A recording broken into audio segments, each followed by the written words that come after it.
أعوذ بالله من الشيطان الرجيم. بسم الله الرحمن الرحيم. سأل سائل بعذاب واقع للكافرين ليس له دافع من الله ذي المعارج. تعرج الملائكة والروح إليه في يوم كان مقداره 50,000 سنة فاصبر صبرا جميلا إنهم يرونه بعيدا ونراه قريبا يوم تكون السماء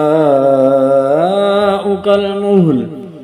وتكون الجبال كالعهن ولا يسأل حميم حميما يبصرونهم يود المجرم لو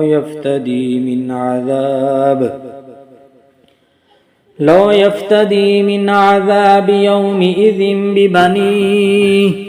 وصاحبته وأخيه وفصيلته التي تؤويه ومن في الأرض جميعا ثم ينجيه كلا إنها لظى نزاعة للشوى تدعو من أدبر وتولى وجمع فأوعى إن الإنسان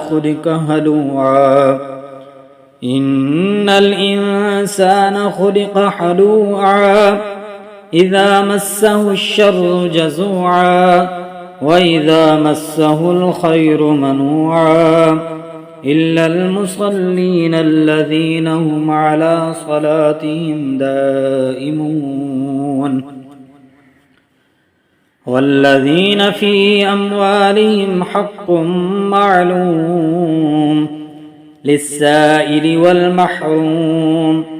والذين يصدقون بيوم الدين والذين هم من عذاب ربهم مشفقون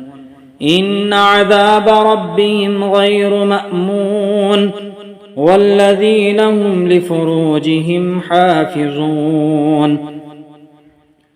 إلا على أزواجهم أو ما ملكت أيمانهم فإنهم غير ملومين فمن ابتغى وراء ذلك فأولئك هم العادون والذين هم لأماناتهم وعهدهم راعون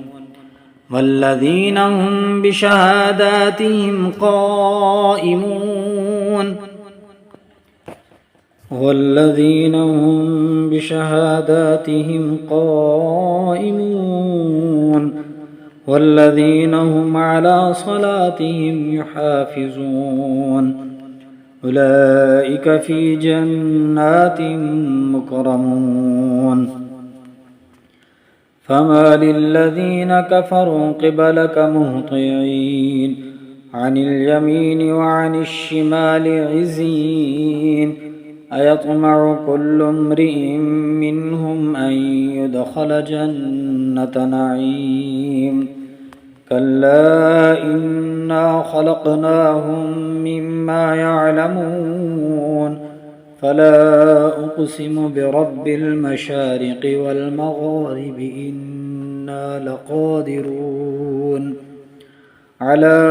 أن نبدل خيرا منهم وما نحن بمسبوقين فذرهم يخوضوا ويلعبوا حتى يلاقوا يومهم الذي يوعدون يوم يخرجون من الأجداث سراعا كأنهم إلى نصب يوفضون خاشعة أبصارهم ترهقهم ذلة ذلك اليوم الذي كانوا يوعدون